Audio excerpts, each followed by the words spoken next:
SSP Baburam ने बेगूसराय में 10 लोगों की गोली मारे जाने की घटना को लेकर भागलपुर के भी पूरे इलाके में हाई अलर्ट कर दिया था। परंतु अपराधियों का मनोबल इतना सर चढ़कर बोल रहा है कि उन्हें प्रशासन का थोड़ा भी खौफ नहीं। भागलपुर के नाथनगर में केबीलाल चौक पर कई फायरिंग कर सिल्क व्यवसायी मोहम्मद अफजल को अपराधियों ने गोलियों से छलनी कर दिया। उसके बाद परिजन आनंद फानन में उन्हें मायागंज अस्पताल ले गए, परंतु तब तक बहुत देर हो चुकी थी। वहीं वरीय पुलिस अधीक्षक बाबूराम ने कहा कि अपराधियों को जल्द से जल्द पकड़ा जाएगा और उन्हें सजा दी जाएगी। पुलिस सीसीटीवी फुटेज खंगाल रही है। एसएसपी बाबूराम ने लोगों से शांति बनाए रखने की अपील भी की। वहीं मृतक के शव का पोस्टमार्टम कराकर घर लाया गया, जहां काफी संख्या में लोग परिजनों को ढांढस बनाने के लिए पहुंचे। हत्याकांड की घटना को लेकर परिजनों का कहना है कि उन्हें सिर्फ न्याय चाहिए। अफजल की बहन फराह ने बताया कि उनकी किसी से कोई दुश्मनी नहीं थी, अपने कारोबार से मतलब रखते थे। कुछ नहीं, वो ये दुकान अपनी दुकान से बाहर निकले हैं और गोली लग गया। फिर हल्ला हो रहा था तो सब लोग हम लोग देखे तो देख रहे अफजल भैया गिरे हुए। कौन था? कुछ नहीं पता, कोई दुश्मनी उस्मनी कुछ नहीं है किसी से, पता नहीं क्या अच्छाई का है बस। कांग्रेस विधायक दल के नेता अजीत शर्मा ने कहा कि आश्चर्य है, ऐसी घटना हो रही और पुलिस देर से पहुंचती है। यहाँ के पुलिस अधीक्षक के नियंत्रण में थाना अध्यक्ष नहीं है। एसपी को ऐसे अधिकारियों पर कार्रवाई करनी चाहिए। हमें लगता है कि यहाँ जो सुपरिटेंडेंट ऑफ पुलिस है बिल्कुल अलर्ट नहीं है, उनके कंट्रोल में थाना अध्यक्ष नहीं है। जो घटना घट गई और ताबड़तोड़ गोलियां चली और मौत हो गई, उसके बाद सुनते हैं कि 1 घंटे बाद पुलिस गई है। मेरे को सूचना मिला है, ये तो बिल्कुल गलत है। ये तो मैं चाहूँगा कि पूरी जो पदाधिकारी उनका स्विच ऑफ था, सुना, वो गए नहीं, बात नहीं हो पाई उन किसी से, निश्चित तौर पर एसपी को, डीआईजी को उस पर कार्रवाई करनी चाहिए। वहीं पूर्व उद्योग मंत्री सैयद शाहनवाज हुसैन ने भी इस घटना की निंदा की है। उन्होंने कहा, पहले बेगूसराय, फिर पटना और अब भागलपुर में इस तरह की घटना कहीं से सही नहीं है। प्रशासन जल्द से जल्द सख्त कदम उठाकर मृतक के परिजनों को इंसाफ दिलाएं। देखिए, ये बहुत दुखद है कि जो भागलपुर है, जो सिल्क सिटी है, जहाँ पर अमन चैन था, आज वहाँ अमन चैन नहीं। वो अफजल अंसारी जो सिल्क उद्योग के व्यापारी थे, सिल्क इंडस्ट्री में बड़ा काम कर रहे थे, मैं उनके परिवार को जानता हूँ। एक बेहतरीन परिवार से वो थे और सिल्क इंडस्ट्री में अच्छा काम कर रहे थे, और थाने के बगल में ही उनको गोली मार दी गई। 5-6 गोलियां उनके अंदर लगी, कई राउंड गोली चली। अपराधी बेखौफ गोली मारकर चले गए। क्या होगा बिहार का? मुख्यमंत्री नीतीश कुमार ने मुख्यमंत्री ग्रामीण सोलर स्ट्रीट लाइट योजना का शुभारंभ रिमोट बटन दबाकर वीडियो कॉन्फ्रेंसिंग के माध्यम से किया। इसी बाबत आज भागलपुर के समीक्षा भवन में जिलाधिकारी सुब्रत कुमार सेन के अलावे कई पदाधिकारी और पंचायती राज विभाग बिहार सरकार द्वारा सोलर स्ट्रीट लाइट योजना के उद्घाटन सत्र में वीडियो कॉन्फ्रेंसिंग के जरिए सभी केंद्रों पर इसका उद्घाटन किया गया। बताते चले कि बिहार के हर वार्ड में 10 सोलर लाइट लगेंगे। पंचायतों में सार्वजनिक स्थलों जैसे कि स्कूल, आंगनबाड़ी केंद्र, हेल्थ सेंटर, पंचायत सरकार भवन और धार्मिक स्थल पर 10 अतिरिक्त सोलर स्ट्रीट लाइट भी लगाए जाएंगे।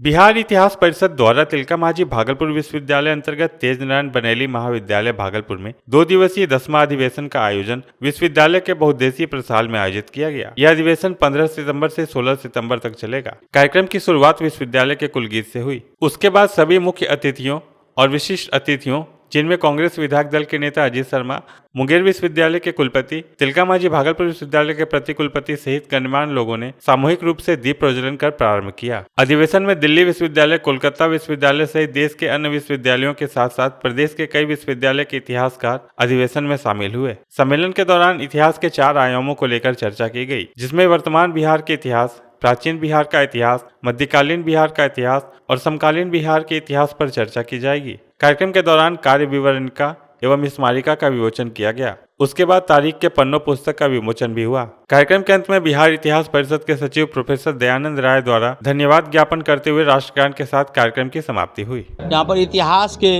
जो 4 आयाम हैं, 4 भाग हैं। प्राचीन बिहार का इतिहास, मध्यकालीन बिहार का इतिहास, आधुनिक बिहार का इतिहास और कंटेम्प्रेरी समकालीन बिहार के इतिहास पर इसमें चर्चाएं होगी। भागलपुर के अपर समाहर्ता सह अपर जिला दंडाधिकारी शिव कुमार सैव व सिविल सर्जन उमेश शर्मा द्वारा अनुमंडलीय अस्पताल नौगछिया का औचक निरीक्षण किया गया। इस क्रम में दोनों पदाधिकारियों ने अस्पताल के पदाधिकारियों के साथ बैठक कर विभिन्न तरह की सुविधाओं की समीक्षा की। अपर समाहर्ता शिव कुमार सैव ने समीक्षा और निरीक्षण कार्यक्रम के बाद मीडिया कर्मियों से मुखातिब होकर बताया कि अस्पताल में सफाई, रोगी की देखभाल व इलाज जैसे विभिन्न प्रकार के बिंदुओं पर सीएस के साथ समीक्षात्मक बैठक की गई है, जहाँ निर्देश दिया गया है कि सबसे पहले साफ सफाई, आने वाले मरीजों की भर्ती व इलाज के लिए समुचित प्रबंध रखा जाए। शुद्ध पेयजल नहीं होने की व्यवस्था पर बोले जहां भी कमी है वहां पानी की व्यवस्था की जाएगी। जो सफाई है, तख्त और रोगी की देखभाल, इलाज, इन सब बिंदुओं पर सिविल सर्जन साहब और मैं अपर समाहर्ता भागलपुर ने समीक्षा की और हम लोगों ने इसमें निर्देश दिए कि सभी चीज़ों पर ध्यान रखें। सबसे पहले तो सफाई बड़ी आवश्यक होती है और प्रतिदिन ये कराने की चीज़ होती है, तो इनको मेंटेन करें और साथ ही जो मरीज आते हैं उनकी भर्ती और इलाज के लिए समुचित प्रबंध रखें।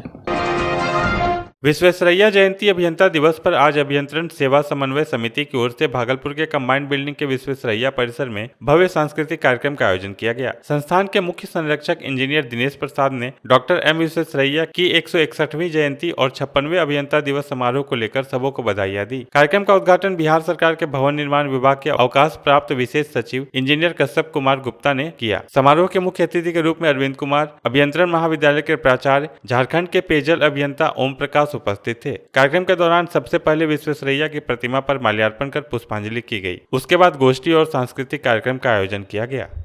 प्रत्येक वर्ष की भांति भागलपुर में जितने सारे अभियंतागण हैं वो मिलकर के विश्वेश्वरैया जी का कार्यक्रम हम लोग मनाते हैं। विश्वेश्वरैया जी का कार्यक्रम 15 सितंबर को हम लोग का ये निर्धारित समय है।